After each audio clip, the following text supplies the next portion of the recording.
اعوذ باللہ من الشیطان الرجیم بسم اللہ الرحمن الرحیم۔ سورہ تغابن مدینہ منورہ میں نازل ہوئی۔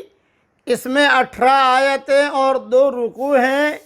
نازل ہونے کے اعتبار سے 108 نمبر پر ہے، لیکن تلاوت کے اعتبار سے 64 نمبر پر ہے، اور سورہ تحریم کے بعد نازل ہوئی ہے۔ اس کی میں 4 آیتیں پڑھ رہا ہوں۔ آیت نمبر 1، آیت نمبر 2، آیت نمبر 3، آیت نمبر 4۔ یسبح للہ ما فی السماوات وما فی الارض۔ اللہ کی تسبیح کر رہی ہے ہر چیز جو آسمانوں میں ہے اور ہر چیز جو زمین میں ہے۔ لہ الملک ولہ الحمد، اسی کی بادشاہی ہے اور اسی کے لیے تعریف ہے۔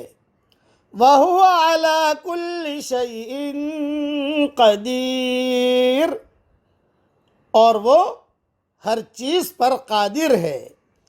هُوَ الَّذِي خَلَقَكُمْ فَمِنْكُمْ كَافِرٌ وَمِنْكُمْ مُؤْمِنٌ، وہی ہے جس نے تم کو پیدا کیا، پھر تم میں سے بعض بے ایمان ہوتے ہیں اور بعض ایمان والے ہوتے ہیں۔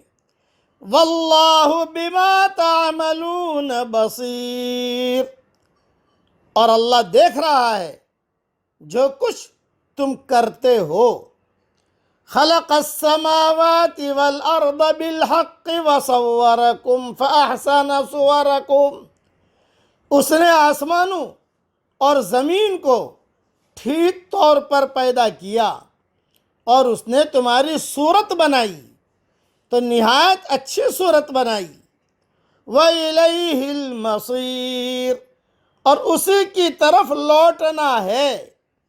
يَعْلَمُ مَا فِي السَّمَاوَاتِ وَالْأَرْضِ وَيَعْلَمُ مَا تُسِرُّونَ وَمَا تُعْلِنُونَ، وہ جانتا ہے جو کچھ آسمانوں اور زمین میں ہے، اور وہ جانتا ہے جو تم چھپاتے ہو اور جو تم ظاہر کرتے ہو۔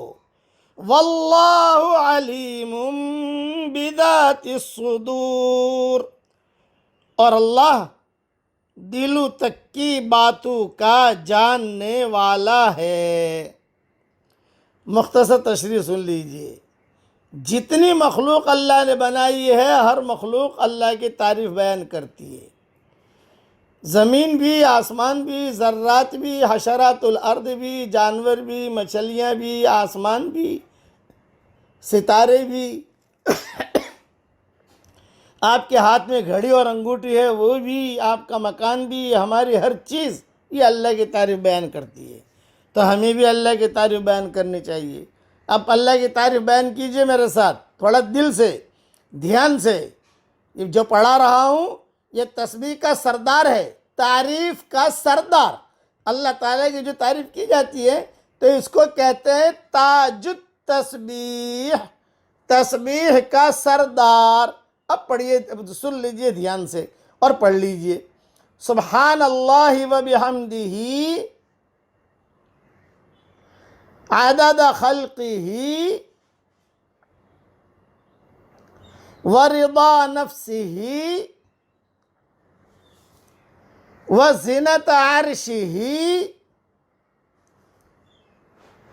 ومداد کلماتہ۔ دیکھیے اتنا پڑھا، اللہ ہمارے ساتھ ہو گیا، اللہ راضی بھی ہو گیا، اللہ خوش بھی ہو گیا۔ آخر میں اللہ نے فرمایا واللہ علیم بذات الصدور، اور اللہ تعالیٰ دل تک کی باتوں کا جاننے والا ہے۔ دل میں کیا وسوسہ آتا ہے، کیا پلاننگ کر رہی ہے، کیا پلاننگ کر رہا ہے، یہ سب اللہ کو معلوم ہے۔ دل میں جو وسوسہ آتا ہے اللہ تعالیٰ عرش پر بیٹھا ہوا اسے پڑھ لیتا ہے۔ اس لیے اللہ تعالیٰ کو راضی کرنے کے پلاننگ کیجئے۔